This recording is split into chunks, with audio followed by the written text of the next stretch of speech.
नमस्कार किसान साथियों, एसआरजे किसान यूट्यूब चैनल पे आप सभी का स्वागत है। किसान मित्र, आज की वीडियो में हम आपको बताने वाले हैं गेहूं की फसल में 30 दिन से लेकर 60 दिन तक आपको क्या करना है। एक महीने के बीच में आपको कौन कौन से कार्य करने हैं, संपूर्ण जानकारी आपको देने वाले हैं। हमारे बहुत सारे किसान भाई ऐसे होंगे जिनकी गेहूँ की फसल 30 दिन की है, कुछ किसान भाई की 35 दिन है, कुछ 40, कुछ 50, कुछ 55 दिन की होने वाली है। तो यहाँ पर एक लंबा समय हमने बता दिया ताकि सारे किसान भाई इस वीडियो से जुड़ सकें, उनको अच्छी और सही जानकारी मिल सके। तो 30 दिन से लेकर 60 दिन तक आपको क्या करना है इसके बारे में संपूर्ण जानकारी के लिए पूरा वीडियो जरूर देखिएगा। बहुत ही कम समय में मैं आपको समस्त खादों के प्रयोग के बारे में आपको बताने वाला हूं। चलिए वीडियो स्टार्ट करते हैं। सबसे पहले क्या करना है, सबसे पहले आपको पहली सिंचाई तो आपको पता ही होगा 21 से 25 दिन पे कर देनी है। उसके बाद में हम सिंचाई के बाद में कुछ खादों का इस्तेमाल करते हैं, वो आप नोट कर सकते हैं। पहली खाद आपको डालनी है यूरिया, दानेदार यूरिया 40 किलोग्राम प्रति एकड़ के हिसाब से। इतनी मात्रा पर्याप्त होती है। बिना यूरिया यानी बिना नाइट्रोजन की पूर्ति के कभी भी आप गेहूँ में ज़्यादा पैदावार नहीं ले पाएंगे। तो पहली चीज़ आपको डालना है यूरिया 40 किलोग्राम पहले पानी पे। दूसरी चीज़ आपको डालना है जिंक सल्फेट 33% वाला 5 किलोग्राम, या फिर 21% वाला आपको डाल देना है 8 किलोग्राम प्रति एकड़ के हिसाब से। तीसरी चीज़ आपको डालना है सल्फ़र, जो सल्फ़र आता है 90% वाला, इसकी आपको 3 से लेकर 4 किलोग्राम मात्रा डाल देनी है प्रति एकड़ के हिसाब से। तो 3 चीज़ें आपको डालना है। अवश्य चौथी चीज़ भी आप डाल सकते हैं, कोई भी ग्रोथ प्रमोटर, जो दानेदार वाले ग्रोथ प्रमोटर आते हैं उसका भी इस्तेमाल आप कर सकते हैं। आप सागर का जो दानेदार आता है इसका भी इस्तेमाल इस अवस्था में कर सकते हैं। लगभग 10 किलोग्राम मात्रा आपको डालना होता है। वैसे सागर का आपको 2 बार डालनी चाहिए। पहली बार बुआई के समय 10 किलोग्राम, दोबारा से आपको 30 दिन पर फिर से 10 किलोग्राम सागर का देनी होती है। मान लीजिए बुआई के समय ना दे पाए हैं तो इस समय भी आप देखिए लाभ उठा सकते हैं। तो 4 चीज़ें आपको 30 दिन की या फिर 35 दिन तक डाल देनी है। उसके बाद में क्या डालना है, उसके बाद में लगभग 35 से 40 दिन पे आपको किसान साथियों NPK 19-19-19 का एक छिड़काव कर देना है, स्प्रे कर देना है।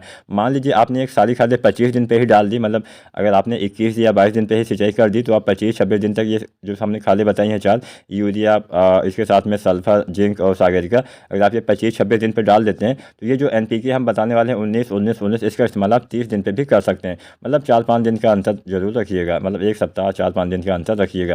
तो NPK 19-19-19 की आपको 1 से लेकर 1.5 किलोग्राम मात्रा डाल देनी है प्रति एकड़ के हिसाब से, जिससे अच्छी ग्रोथ होगी, अधिक फुटवार होगा, अधिक लाभ मिलेगा, ज़्यादा कल्ले आप ले पाएंगे। इसके साथ में अगर आप सागर का जो लिक्विड वाली आती है उसको डालना चाहते हैं तो वो भी डाल सकते हैं। अगर आप सागर का लिक्विड डालते हैं तो यहाँ पर मिट्टी में आपको दानेदार सागर का डालने की आवश्यकता नहीं है।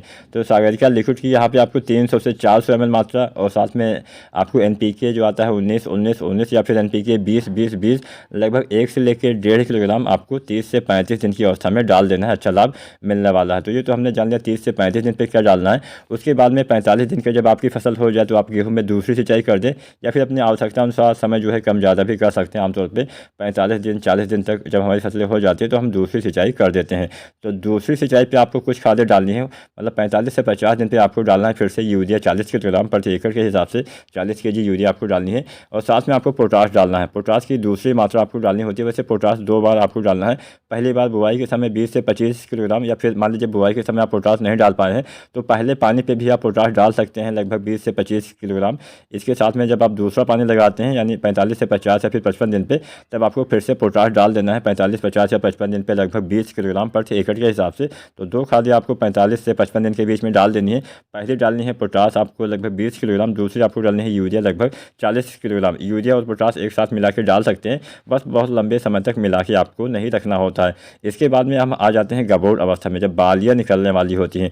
तो गबोड़ अवस्था में आपको 3 से 4 चीज़ें यूज़ करनी है। पहली चीज़ किसान साथियों आपको यूज़ करनी है 05234, मतलब बालियाँ आने से पहले 05234 डाल देना है। इसकी आपको 1 से लेकर 1.5 किलोग्राम मात्रा डालनी है प्रति एकड़ के हिसाब से।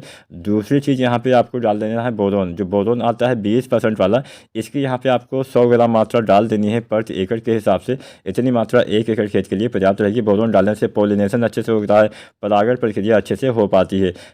इसके बाद में तीसरी चीज़ आपको डालनी है सागरिका, जो सागरिका लिक्विड आती है, इसकी आपको लगभग 300 से 400 ml मात्रा डाल देनी है प्रति एकड़ के हिसाब से। तो ये 3 चीज़ें आपको डाल देनी है गबोड़ अवस्था में। मान लीजिए नाइट्रोजन की कमी है तो 1 से 2 किलोग्राम आप यूरिया भी स्प्रे कर सकते हैं, छिड़काव कर सकते हैं। अगर नाइट्रोजन की कमी ना हो तो यूरिया का छिड़काव मत करिएगा, बाकी आप 3 चीज़ें डाल दीजिएगा। अगर नाइट्रोजन की कमी गबोड़ अवस्था में है, पीलापन है, तो आप यूरिया भी 1 से 2 किलोग्राम इसी खाद के साथ मिला के डाल सकते हैं। बस सभी का अलग अलग घोल आपको बना के यूज़ करना है, इकट्ठा मिलाना नहीं है, अलग अलग घोल बनाने के बाद आप बाद में एक साथ मिला के स्प्रे कर सकते हैं, छिड़काव कर सकते हैं। इसके बाद में जब आपके दाने का भराव होता है तब आप 0050 डालिए इसके साथ में, या फिर अगर आप ये नहीं डालते हैं तो 13045 डाल सकते हैं।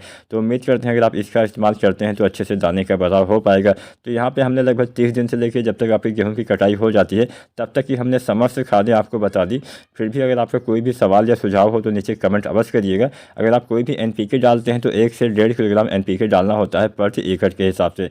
वीडियो पसंद आई है लाइक करिए, कोई भी सवाल कोई भी सुझाव है नीचे कमेंट करना मत भूलिएगा। वीडियो देखने के लिए बहुत बहुत धन्यवाद।